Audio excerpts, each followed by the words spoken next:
Three things you need to know. Hang on a sec. Hi.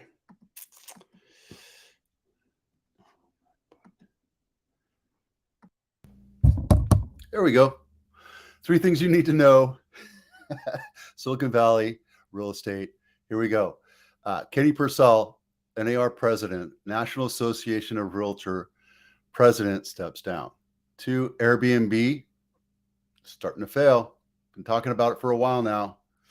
And Home Buyers Workshop. All right, let's get going into this real quick. I'll share the screen and we'll talk about that and then numbers afterwards. So I think we're doing really well. All right, Kenny Parcell, a president of National Association of Realtors.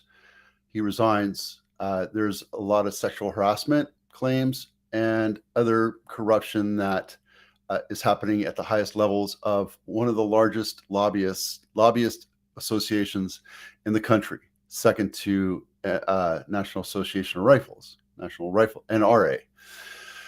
If you don't know anything about the politics behind it, I tend to stay away, mostly because it's one of those things where I just don't deal with politics. I think there's a lot of corruption, a lot of backhandedness, and a lot of stuff, and this just tends to prove the point, right? I try to stay away from it as arm's length as much as possible. And the reason why I'm bringing this up isn't to shame this person because, nobody's perfect, right? I understand. And I'm not protecting him at all. This has been news for a couple of weeks. If you haven't noticed, I missed last week mostly because I took a shingle shot and knocked me down I'm still kind of reeling from it. Anyway, the problem is NAR is a union, and I'm not against unions at all. I think it's one of the strongest things that keeps this economy afloat, right? Especially what's going on in the automotive industry right now. You need to have unions to help with negotiation, right? As long as you don't protect the ones that stay out or that venture out of the purview of values that union comes up with. We pride ourselves on integrity, ethics. Every year we have to have an ethics class. And then this guy turns around and allegedly harasses people. And it's a toxic thing. And I understand when you're in a position of power, it's a simple thing. We have that in the military. We have that in multiple unions. We have that in politics. We have that in the government going on all the time. Sexual harassment, power plays, toxic leadership. It needs to stop. It needs to be nipped in the bud right now. The reason why it's important to us, especially now that we're coming into a recession, you're going to see our numbers dwindle. We've already lost 60,000 realtors, which is only 3% of the entire United States population of realtors. We're expected to lose another 60,000. And the reason why this is important for you to know is because perhaps your Aunt Emma might be time for her to retire, or those people that you happen to know that just got into it might not be financially stable enough to stick around. So just keep an eye on them, make sure that they're doing okay. If they decide to take on that 3-letter word called a job, I understand it's not for everyone. I've been doing this for almost 20 years now. It's tough. There's good times and bad times, and you have to put away for the tough times, right? We're going to see our numbers dwindle. It's normal when a recession happens. When times get tough, people in real estate tend to bail out, and it's not a bad thing. It's not a good thing. It's just, it is what it is, right? So when you have an associate, the way the NAR works is its power comes from its people, right? And one of the things that I tend to always lambast on realtors is it becomes an easy thing for other people in different industries to come into because it's simple. I just sent out a post today that 20 years ago, I remember two questions from my exam. I was the second guy out, right? I passed. I didn't pass a second time. I didn't fail. I was the second guy out. Not saying anything about that because the test was simple. All you have to do is apply yourself, practice it, and you'll pass it. And to my daughter, it's just like your driver's license test. You apply yourself, you take the practice exams, and you'll be prepared for it. You understand the material, period. It does not prepare you to be a real estate agent. It doesn't teach you, it teaches you ethics, but it doesn't teach you ethics. It doesn't teach you, it kind of teaches you marketing, but it doesn't teach you marketing. It doesn't teach you all the things you need to know to be successful in real estate.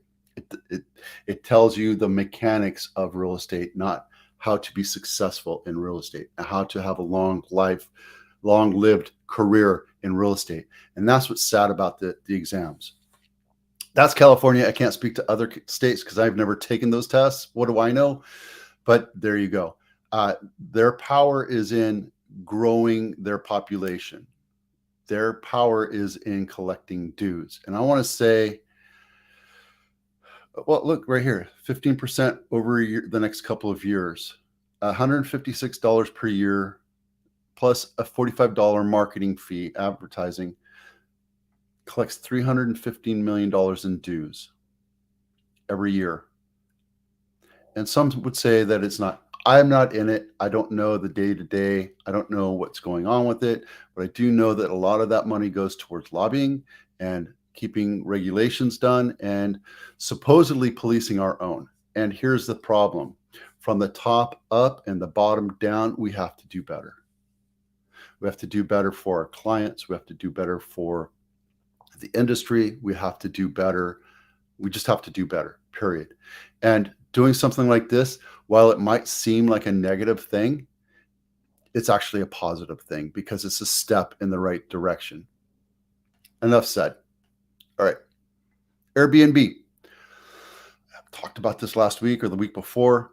It's going to be a problem.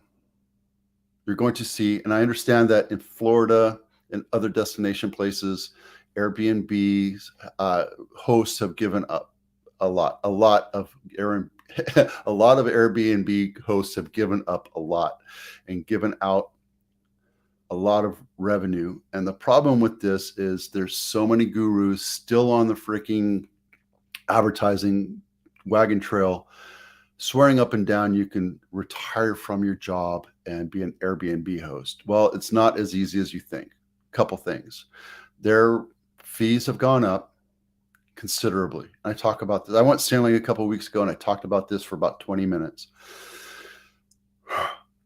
Airbnb, well, it's a great concept. And it started off with Y Combinator. And I'm a huge fan of Y Combinator and startup companies. They set out to disrupt the industry. And that's great. But here's the thing. VRBO was already around for 20, 30 years before that. And they came in and now they're the Wall Street darling. Well, was the Wall Street darling for a long time. Now that things are changing, they're needing to show a profit. They're still not showing a profit, or maybe they're showing a small profit, but they're increasing their fees. It's costly for you to rent an Airbnb unit. Doesn't matter if it's a house, an apartment, whatever. It's expensive because you have to do the nightly fee, but there's also a cleaning fee, and then you have to spend 20 minutes to 45 minutes cleaning up, getting things up, ready for the host to come in and clean up. Whether they bring in a professional cleaner or whatever, that's up to them.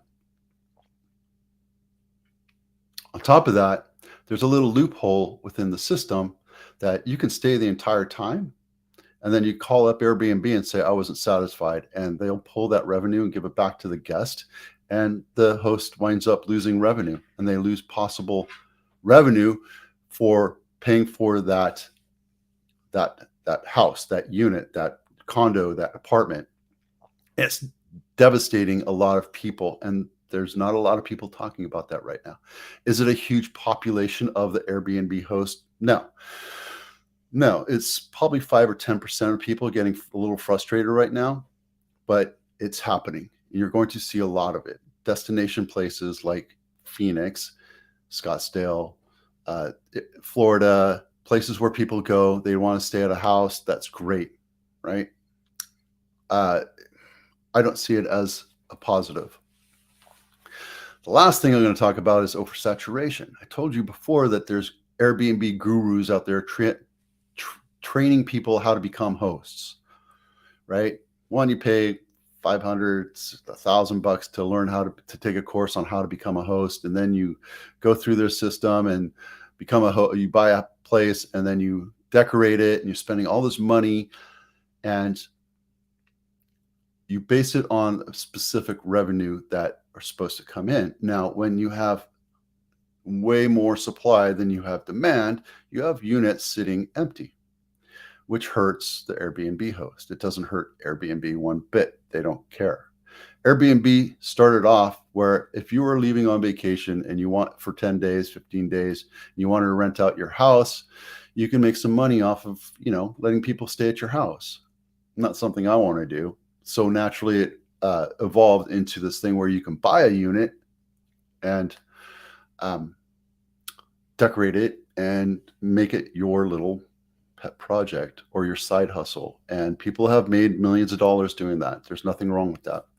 However, when you're in a place, it's a destination and there's oversupply, you buy a house at a certain price point and then you pay for it and you have monthly costs on that. And if you're not making those monthly costs, you're pulling money out of your wallet every month to make that unit float. And it's not a side hustle anymore. It becomes an albatross. And that's when we're going to see a lot of people come through and sell their units. Is this an opportunity for us? Yes, but it's not what you think it is. The amount of homes that are out there right now are negligible. I understand it's like 40,000 units that are out there. Actually, 1 million Airbnb units on VRBO. But let's just say that 5% of that goes, that's 50,000 units that go away. That's not going to start anything. Let's say it's 20%. That's 200,000. Across the United States, it's not going to do anything. In specific locations, it might hurt, like Cape Coral, Fort Myers. Not pointing that out, Neil, just saying that that's just one thing that came up in my head. Their revenues have dropped. Now, this isn't across the board. This is in certain areas, right? You buy in a certain area. Phoenix, Arizona, 48% drop, right? Let's see, Fort Collins, San Antonio, Texas, Seattle, Washington. These are all destination areas. They've seen a massive drop in revenue. That's going to hurt people overall.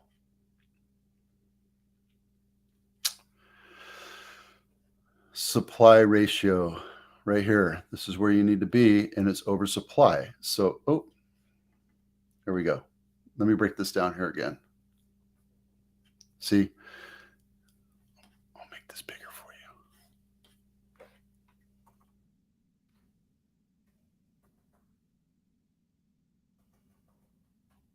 There we go.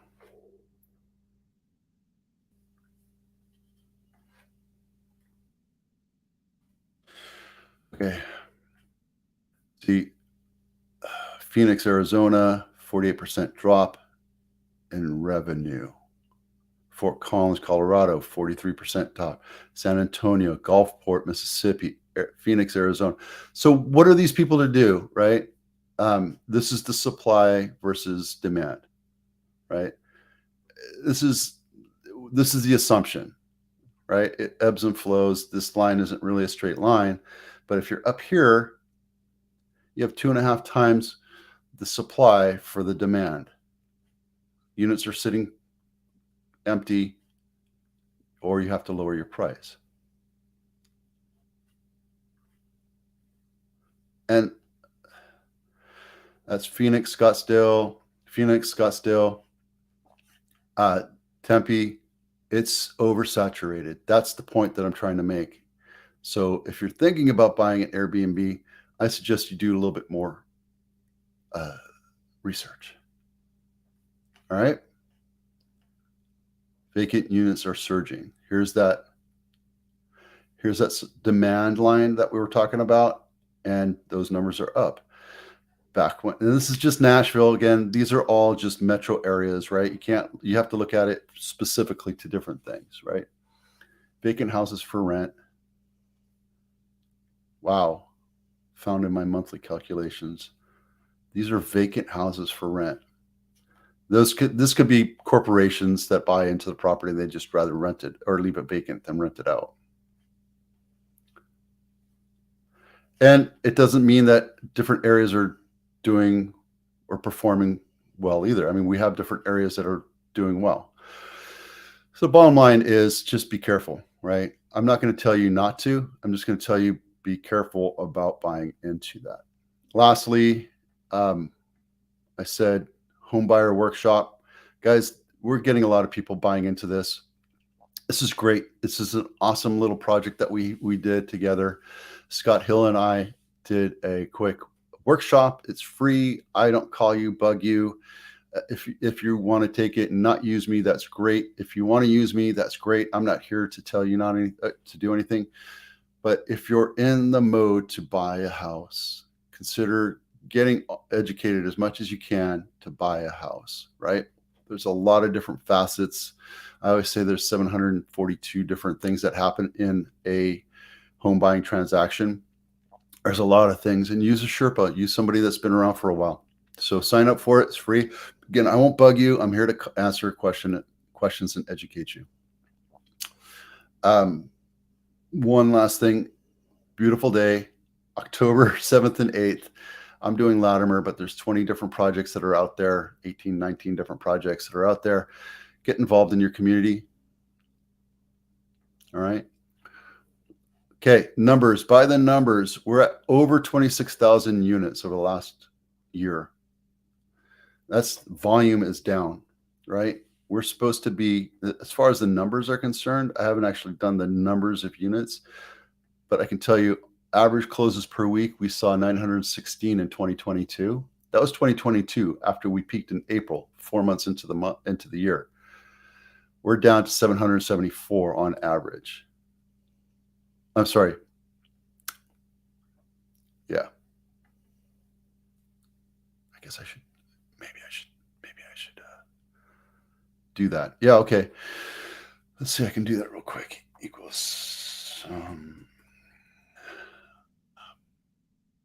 this divided by this. I probably have it somewhere.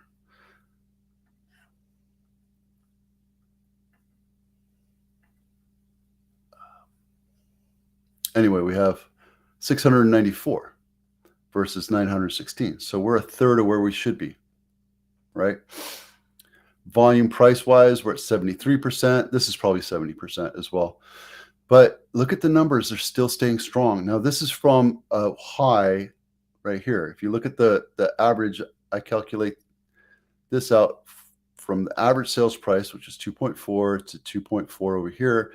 And that's where we are right now. Now, if you look at the average price year to date, we're still a little bit below. But it doesn't matter because we're coming back strong. The numbers are holding still. You don't see a ton. As a matter of fact, 67% of homes that are sold that close, and I show that in the Thursday edition, we go 67% goes over list price. Now it could be like 1% over list price, all the way up to 40% over list price. But we do have a full third of houses that sit on the market overpriced for the condition, location, and market conditions. So there's a lot of opportunities to still buy. Are we looking at a crash? Some people say yes, some people say no. I'm not going to speculate. I think we're in for a long haul of mediocre sales increases over the next 4 years, 5 years. That's just my thought. Is a crystal ball? No. I mean, nobody can tell the future, right?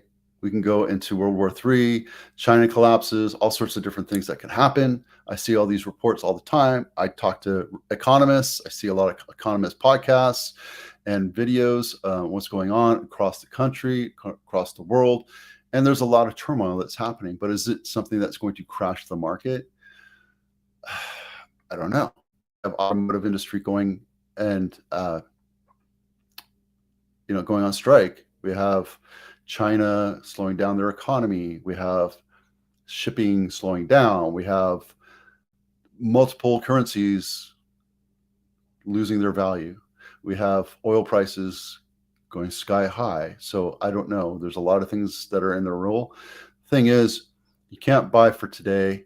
You have to buy for 5 to 10 years from now, right? That's how it's always been. It's always been like that in the Silicon Valley.